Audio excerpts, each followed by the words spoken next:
नमस्कार दोस्तों, मैं दिलीप कुमार।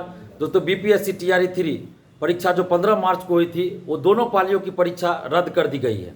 ये छात्र आंदोलन की बहुत बड़ी जीत है, क्योंकि बहुत सारे लोग लगे हुए थे, बड़े बड़े नेता लगे हुए थे, मंत्री विधायक भी लगे हुए थे कि परीक्षा रद्द ना हो। लेकिन ये छात्र आंदोलन का दबाव था। 21 मार्च को छात्र आंदोलन होना था और 20 मार्च को ही दोनों पालियों की परीक्षा को रद्द कर दिया गया। ये छात्र आंदोलन की बहुत बड़ी जीत है और इस जीत के लिए आप तमाम छात्र छात्राओं को, अभिभावक गणों को हम दिल से धन्यवाद देते हैं कि आप लोगों ने जो समर्थन दिया इस आंदोलन का, उसका असर हुआ सोशल साइट्स पे। जो आप लोगों ने कमेंट किया, वो सारा कमेंट सरकार के लोग देखते हैं और सरकार को लग गया कि आंदोलन में ये आंदोलनकारियों की जो संख्या होगी वो बहुत ज़्यादा होगी। और इसी आंदोलन के दबाव के चलते बीपीएससी टीआरई 3 की दोनों शिफ्ट की परीक्षा को रद्द कर दिया गया है। कुछ शिक्षकगण जो इस आंदोलन का समर्थन कर रहे थे, समर्थन में वीडियो भी बनाए, वैसे शिक्षकों को भी दिल से धन्यवाद। और कुछ ऐसे भी शिक्षक हैं जो आंदोलन का विरोध भी कर रहे थे और आंदोलन के विरोध में बहुत सारी चीजें कर रहे थे, अफवाह फैला रहे थे कि छात्र न जाएं, छात्राएं आंदोलन में न जाएं। तो ऐसे शिक्षकों को भी चिन्हित करने की जरूरत है, क्योंकि ये शिक्षक कहलाने के लायक नहीं है और वैसे शिक्षकों की पहचान भी की जा रही है। और आप लोग भी कीजिए और वैसे शिक्षकों का बहिष्कार कीजिए। दिलीप कुमार छात्र हित के लिए लड़ता आया है 8-9 साल से। हमको किसी से डर नहीं होता है, चाहे वो शिक्षक हो, नेता हो, मंत्री हो, विधायक हो, कोई भी हो, आईएएस आईपीएस अधिकारी, हम किसी से डरते नहीं है। और जो भी शिक्षक इस आंदोलन को कमजोर करने का प्रयास किए हैं, उनका नाम कल उजागर किया जाएगा। आप लोग सिर्फ हमारा साथ दीजिए। बड़े बड़े लोग इसमें संलिप्त हैं। हम नीतीश कुमार जी को इस बात के लिए धन्यवाद देते हैं कि उन्होंने छात्र आंदोलन को देखते हुए परीक्षा स्थगित करवा दिया। इसके लिए नीतीश कुमार जी को धन्यवाद। साथ ही नीतीश कुमार जी से हाथ जोड़कर हम आग्रह भी कर रहे हैं कि कब तक ऐसा चलता रहेगा बिहार में? कब तक पेपर लीक होगा, परीक्षा रद्द होगी? कब तक चलेगा जनाब, बताइए थोड़ा। बिहार के लाखों युवा जानना चाहते हैं ये। आप 18 साल से बिहार के मुख्यमंत्री हैं, कब तक चलेगा? हम लोग जानना चाहते हैं कि कब तक चलेगा।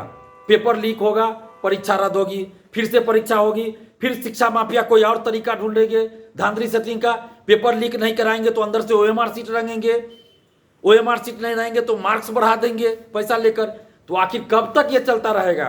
क्यों नहीं एक बार आप शिक्षा माफियाओं पे सर्जिकल स्ट्राइक करते हैं? बिहार के युवा, बिहार के लाखों स्टूडेंट्स आपकी तरफ देख रहे हैं नीतीश कुमार जी, और आप चुप्पी साध लिए हुए हैं। आपकी छवि को धूमिल करने का प्रयास आपके ही अधिकारी कर रहे हैं, आपके ही करीबी नेता कर रहे हैं।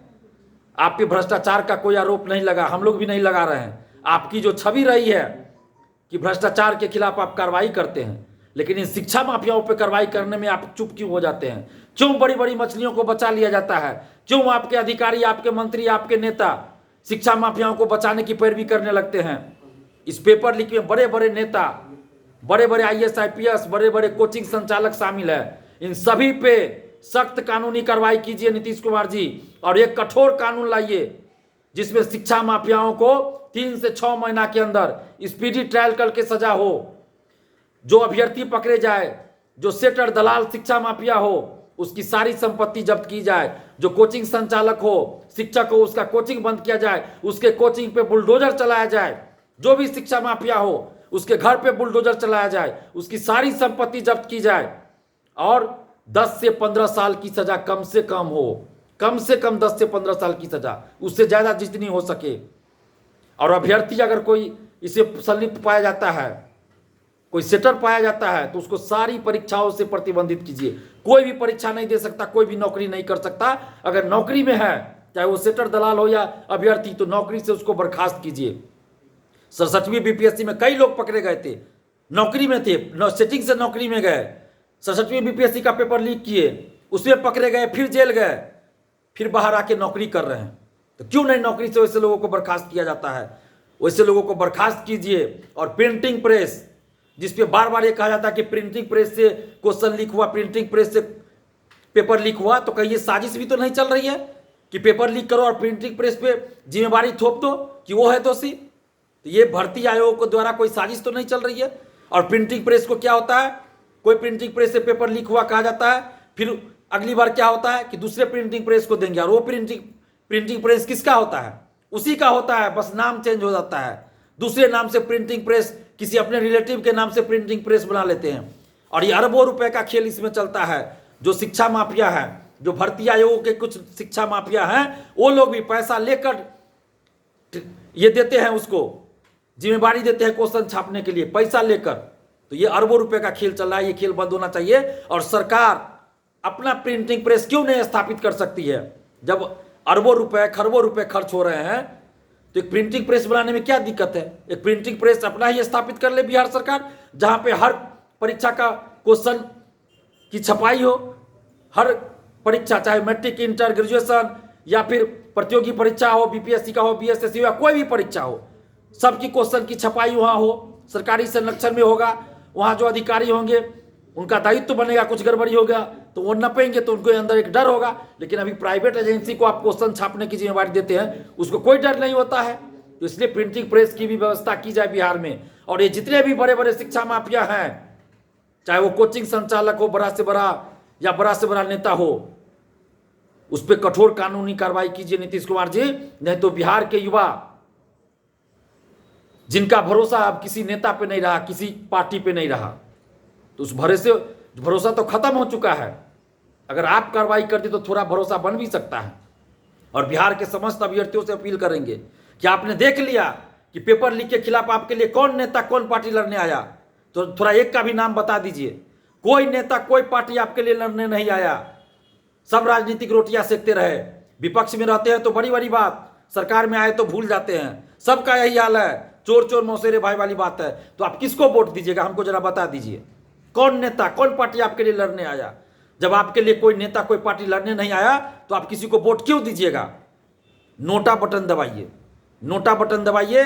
या आप में से कोई अभ्यर्थी चुनाव लड़ना चाहे, लड़िए चुनाव, हम लोग आपके लिए प्रचार करेंगे। आप लड़िए चुनाव, हम लोग प्रचार करेंगे आपके लिए। लेकिन आपकी छवि अच्छी होनी चाहिए, आप ईमानदार होंगे, आप संघर्षशील होंगे, हम लोग आपका साथ देंगे। जिनको भी इच्छा हो लड़िए इस लोकसभा चुनाव में, हम लोग आपका साथ देंगे। किसी नेता को, किसी पार्टी को वोट देने से अच्छा है कि किसी छात्र को, किसी छात्रा को हम वोट दें तो हमको लगेगा कि हमने किसी सही आदमी को वोट दिया। तो आप लोग को अब फैसला करना है। नोटा बटन दबाइए, नहीं तो खुद चुनाव में खड़ा हो जाए। मैं तो किसी पार्टी को, किसी नेता को वोट देने नहीं जा रहा हूं, मैं नोटा बटन दबाऊंगा। हाँ, कोई युवा अगर हमारे क्षेत्र से खड़ा हो जाए जो ईमानदार हो तो मैं उसको जरूर वोट दूंगा, लेकिन किसी पार्टी वाले को वोट नहीं दूंगा।